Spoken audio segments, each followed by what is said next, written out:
Habari Tanzania, naitwa Anna Edward Mwalongo, ni mtendaji wa kata ya Lubonde, lakini pia ni mwenyekiti wa kamati ya mikopo ndani ya kata ya Lubonde. Pamoja nami tuko na afisa kilimo ambaye ndiye mtaalam, lakini pia ni mjumbe wa kamati hiyo. Tumekuja kukitembelea kikundi ambacho kimenufaika mkopo wa 10% mapato ya halmashauri ya ndani, jumla ya shilingi milioni 49. Karibu mtaalam uweze kusema neno. Okay, asante. Kwa majina naitwa Samuel Chapa Minziku, ni afisa kilimo na mifugo kata ya Lubonde, pia ni mjumbe wa kamati ya mkopo ngazi ya kata.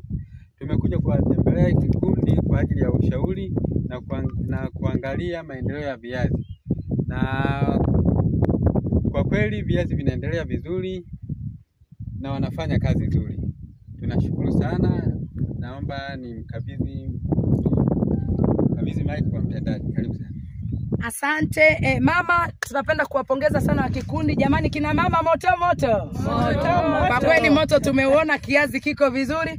Mama Jemedali, mwenyekiti wa kikundi, championi wetu wa vikundi ndani ya kata ya Lubonde, tunakupongeza sana. Kwa kweli unatia moyo na tunashukuru, maana mwisho wa siku haya ni matunda ya utekelezaji wa ilani ya chama tawala, chama kilichopo madarakani chini ya mwenyekiti na rais wetu Mama Samia Suluhu Hassan. Hongera sana kwa kutafsiri kwa vitendo yale ambayo yanakuwa yameandikwa katika ilani. Tunapenda kukupongeza sana, lakini tunapenda useme neno. Kiukweli ndani ya wilaya ya Ludewa nyinyi ndio mmekuwa wa kwanza. Mmepata milioni 49. Hakuna kikundi ambacho kimepata fedha hizo kwa wingi. Kwa nini? Kwa sababu ya maono yenu makubwa, na sisi kama viongozi wenu tunaona hayo maono yako kwenye uhalisia. Kwa hiyo mama, karibu useme neno. Angalau wa Tanzania wajue kwamba tuna mama ambaye ni mwenyekiti wa kikundi cha Tujikomboe, wamepata mkopo wa milioni 49 na huo mkopo umekwenda kufanya kazi. Huo mkopo mmefanyia nini? Ni kweli mmelima viazi, labda eka ngapi? Karibu mama. Asante viongozi wangu wa kata kwa kunitembelea kwa kikundi hiki. Mimi naitwa Angela Yohana Libato, ni mwenyekiti wa kikundi cha Tujikomboe kata ya Lubonde, kijiji cha Kiombo. Mimi nipende kushukuru sana Mheshimiwa Rais wetu Samia Suluhu ambaye ametupigania sisi kama akina mama. Mara ya kwanza walikuwa wanatupa hela ndogo sana, kiasi kwamba tulikuwa na maoni makubwa, lakini ile hela tulikuwa tunapata ilikuwa haitusaidii kitu. Lakini kwa maoni ya mama yetu Samia Suluhu ambaye ameenda kuona wamama tuna kiu kubwa sana, akaenda kutuongezea mikopo. Kama saizi hivi mnapotoa mikopo mikubwa, sisi tumeenda kufanikisha mikopo yetu kwenye kikundi chetu, mkopo wa shilingi milioni 49, ambapo mnavyoangalia hivi tuna eka 12 ambazo tumelima kama kikundi na matunda yake kama mnavyoyaona. Asante viongozi wetu kwa kututembelea, karibu tena kwa ushauri, msituache. Pia hata viongozi wetu wa wilaya tunawashukuru sana. Tuna diwani wetu Jemedali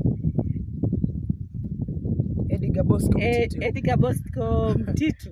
Tunapenda kumshukuru sana, ni mpambanaji, ni mpiganaji mkubwa sana. Tunapenda hata kata nyingine ziweze kujifunza kwetu, waige mambo anayoyafanya diwani wetu. Yuko vizuri kwa kweli, mimi nasema yuko vizuri mno. Ni mtu mpambanaji, anavipambania vikundi. Kila siku anapiga kelele juu ya kuunda vikundi katika kata yetu. Asante sana. Asante mama, na Mungu awabariki. Kama kawaida tunaanza na Mungu, tunamaliza na Mungu. Amina. Neno la Mungu linasema tabariki kazi za mikono yetu. Wakina mama, mikono yenu ikabarikiwe. Amina. Neno la Mungu linasema siyefanya kazi na asifanye nini? Na asile. Si ndio? Kina mama tunataka kula, mnataka kulisha watoto, mnataka kulisha jamii kwa ujumla, na ndio maana mmefanya kazi. Lakini zaidi neno la Mungu linasema dhahabu, fedha na dhahabu zote ni mali ya nani?